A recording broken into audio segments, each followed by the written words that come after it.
ಇಲ್ಲಿ ಒಳ್ಳೇದು ಕೆಟ್ಟದು ಅಂತ ಕೂತ್ಕೊಂಡು ಡಿಸೈಡ್ ಮಾಡಕ್ ನನಗೆ ಟೈಮ್ ಇಲ್ಲ. ಮಸ್ತಾನೆ ಯಾರು ಗೊತ್ತೇನೋ, ಬೆಂಗಳೂರಿಗೆ ದೊಡ್ಡ ದಾದ, ಅಂಡರ್ ವರ್ಲ್ಡ್ ಡಾನು. ಇಮ್ಮಿಡಿಯೇಟ್ ಆಗಿ ಊರ್ ಹೊರಟ್ಬಿಡೋ.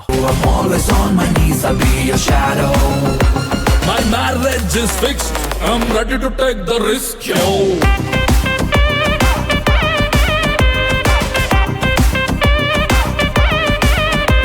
My marriage is fixed. I'm ready to take the risk, yo.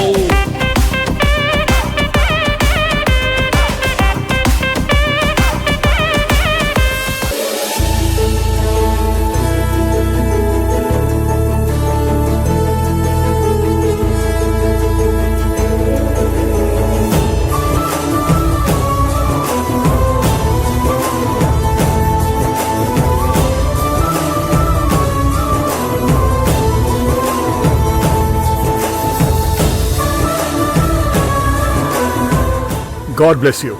Please come.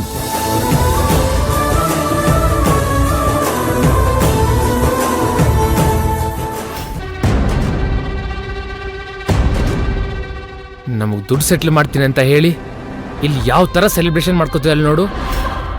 ರಾಣಿ ತರ ಮೆರೀತಿದ್ದಾಳೆ. ಲಕ್ಕಿ ಅವಳು ರಾಣಿಯಾಗಿರುವಾಗ್ಲೇ ಎಲ್ಲಾನು ವಸೂಲಿ ಮಾಡ್ಕೋಬೇಕು. ರಾಣಿ ಆಗೋವರೆಗೂ ಬಿಟ್ಟೆ ಅಷ್ಟೆ. ಅಲ್ಲಿ ತನಕ ಬಿಡೋರು ಯಾರು? ಅವಳು ಇವತ್ತು ನಂಗೆ ದುಡ್ಡನ್ನ ಸೆಟ್ಲ್ ಮಾಡಲೇಬೇಕು.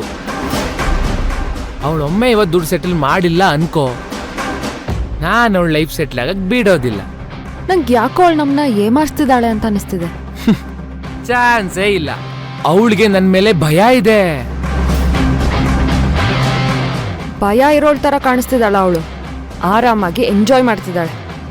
ದುಡ್ಡು ಅರೇಂಜ್ ಆಗಿರ್ಬೇಕು, ಅದಕ್ಕೆ ಅವಳು ಆರಾಮಾಗಿದ್ದಾಳೆ. ಯಾವ್ದಕ್ಕೋ ಒಂದ್ಸಲ ಅವಳ ಹತ್ರ ಮಾತಾಡ್ಬೇಕಿತ್ತು ಲಕ್ಕಿ. ಯಾವಾಗ ಮಾತಾಡ್ಲಿ?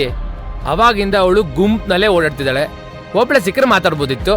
ಮದ್ವೆ ಮುಗಿಯೋವರೆಗೂ ಗುಂಪಲ್ಲೇ ಇರ್ತಾಳೆ, ಹಾಗೆ ಕೇಳ್ತೀಯ? ಎಲ್ಲದಕ್ಕೂ ಅಡ್ಬೈ ಹಾಕ್ಬಿಡ. ಮದ್ವೆ ಮುಗಿದ್ರೊಳಗಡೆ ಅವಳು ನನಗೆ ಒಂಟಿಯಾಗಿ ಸಿಗದೆ ಇರ್ತಾಳ. ಅಕಸ್ಮಾತ್ ಸಿಕ್ಕಿಲ್ಲ ಅಂತ ಇಟ್ಕೊ, ಆಗೇನ್ ಮಾಡ್ತೀಯ? ಸಿಕ್ಕಿಲ್ಲ ಅಂದ್ರೆ ತಾಳಿ ಕಟ್ಟೋ ಟೈಮಲ್ಲಿ ಮಂಟಪನ ಕೋರ್ಟ್ ಮಾಡ್ತೀನಿ. ಇಲ್ಲಿ ಮದುವೆ ನಡೆಯಲ್ಲ, ಮಾತುಕತೆ ನಡೆಯುತ್ತೆ. ಅಕ್ಷತೆ ಬದಲು ಆರ್ಗ್ಯುಮೆಂಟ್ ನಡೆಯುತ್ತೆ.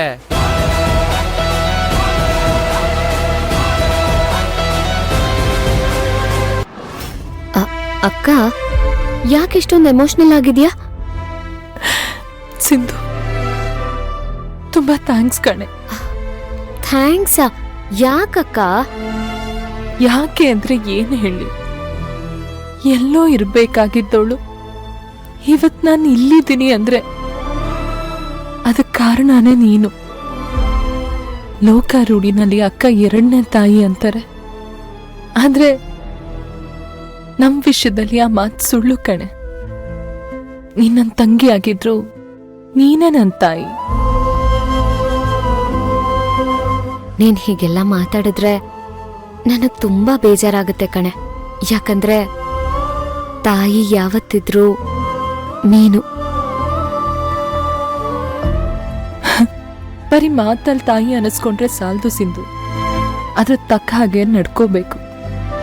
ನಿನ್ ವಿಚಾರದಲ್ಲಿ ನಾನೇನ್ ಮಾಡಿದ್ದೀನಿ ಹೇಳು? ಆದ್ರೆ ನೀನ್ ನನ್ಗೋಸ್ಕರ ಎಷ್ಟೆಲ್ಲ ಮಾಡಿದ್ಯಾ.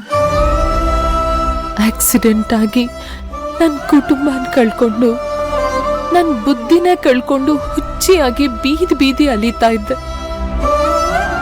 ಆದ್ರೆ ನೀನ್ ನನಗೆ ದೇವತೆ ತರ ಬಂದ್ ಕೈ ಹಿಡಿದೆ. ನೀನಿಲ್ಲ ಅಂದಿದ್ರೆ ನಾನಿವತ್ ಬದುಕಿರ್ತಿದ್ನೋ ಇಲ್ವೋ ಗೊತ್ತಿಲ್ಲ ಕಣೆ. ಅಕ್ಕ, ದಯವಿಟ್ಟು ಹಾಗೆಲ್ಲ ಮಾತಾಡ್ಬೇಡ್ವೆ. ಅದೆಲ್ಲ ಮುಗ್ದು ಹೋಗಿರೋ ಕತೆ. ಅದೆಲ್ಲದನ್ನು ಮರ್ತ್ಬಿಡು. ಜೀವನದಲ್ಲಿ ನಡೆದಿರೋ ಎಂತ ಕಹಿ ಘಟನೆಗಳನ್ನ ಬೇಕಾದ್ರೂ ಮರ್ತ್ ಬಿಡ್ಬೋದು, ಆದ್ರೆ ಕಷ್ಟದಲ್ಲಿ ಕೈ ಹಿಡ್ದೋರ್ನ ಯಾವತ್ತೂ ಮರೆಯಕ್ಕಾಗಲ್ಲ. ತಿಳಿದೋ ತಿಳಿದೇನೋ ಮಾಡಿದ ತಪ್ಪಿಗೆ ಮದ್ವೆಗ್ ಮುಂಚೆ ತಾಯ್ತನದ ಹೊಸ್ಲಲ್ಲಿ ನಿಂತಿದ್ದೀನಿ. ಇಂಥ ಪರಿಸ್ಥಿತಿನಲ್ಲಿ ನೀನಿಲ್ದೆ ಹೋಗಿದ್ದಿದ್ರೆ ಈ ಜನಗಳ ಮಧ್ಯೆ ನನ್ ಮಾನ ಮರ್ಯಾದೆ ಎಲ್ಲಿಗೆ ಹೋಗ್ತಿತ್ತು ಅಂತ ನನಗೆ ಗೊತ್ತಿಲ್ಲ. ನೀನ್ ನನಗೋಸ್ಕರ ಏನೆಲ್ಲ ಮಾಡ್ದೆ, ಎಷ್ಟೆಲ್ಲ ಹೋರಾಟ ಮಾಡ್ದೆ. ನಾನು ಸೇರ್ಬೇಕಾಗಿರೋ ಜಾಗಕ್ಕೆ ಸೇರಿಸ್ತಿದ್ಯಾ?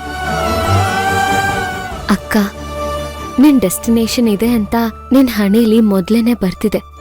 ನಾನಿದಕ್ಕೆಲ್ಲ ಬರೀ ನೆಪ ಅಷ್ಟೆ. ನಾನ್ ನಂಬಲ್ಲ ಸಿಂಧು, ಇದು ನೆಪ ಅಲ್ಲ. ನೀನ್ ನನ್ ಪಾಲಿನ ದೇವ್ರು. ನಿಜ ಹೇಳ್ತಿದ್ದೀನಿ ಕಣೆ, ನನ್ ಕನ್ಸ್ ಮನ್ಸಲ್ಲೂ ಅನ್ಕೊಂಡಿರ್ಲಿಲ್ಲ ನನ್ ಮದ್ವೆ ಇಷ್ಟೆಲ್ಲ ಅದ್ದೂರಿಯಾಗಿ ನಡೆಯುತ್ತೆ ಅಂತ. ಇದೆಲ್ಲ ನಿನ್ನಿಂದನೇ ಸಾಧ್ಯ ಆಗಿದ್ದು. ನೋಡು, ಮತ್ತೆ ನೀನು ಪದೇ ಪದೇ ಹೀಗೆ ಹೊಗಳ್ತಾ ಇದ್ರೆ ನನಗ್ ಬೇಜಾರಾಗತ್ತೆ. ನಾನು ನನ್ ಕರ್ತವ್ಯ ಮಾಡಿದ್ದೀನಿ ಅಷ್ಟೇ. ಯಾಕೆ, ನಾನೇನಾದ್ರೂ ನಿನ್ ಜಾಗದಲ್ಲಿದ್ದಿದ್ರೆ ನೀನ್ ನನ್ನ ಬಿಟ್ಕೊಡ್ತಾ ಇದ್ಯಾ? ಎಲ್ಲಾದ್ರೂ ಉಂಟಾ? ಜೀವಕ್ ಜೀವ ಕೊಟ್ಟಾದ್ರೂ ನಿನ್ಗೋಸ್ಕರ ಹೋರಾಡ್ತಾ ಇದ್ದೆ. ಇದು ಹಾಗೇನೆ. ನೀನ್ ಹೇಗೆ ನಿನ್ ತಂಗಿಗೋಸ್ಕರ ಜೀವ ಕೊಡ್ತೀಯೋ ಹಾಗೆ ನಾನು ನನ್ನ ಅಕ್ಕನ್ಗೋಸ್ಕರ ಏನ್ ಬೇಕಾದ್ರೂ ಮಾಡ್ತೀನಿ. ನನ್ನ ಆಸೆ ಇಷ್ಟೇ ಕಣೆ, ಯಾವಾಗ್ಲೂ ನಿನ್ ಮುಖದಲ್ಲಿ ನಾನ್ ನಗು ನೋಡ್ತಿರ್ಬೇಕು. ಈ ನಗುಗೋಸ್ಕರ ನಾನ್ ಬೇಕಾದ್ರೆ ಜಗತ್ತನ್ನೇ ಎದುರು ಹಾಕೋತೀನಿ.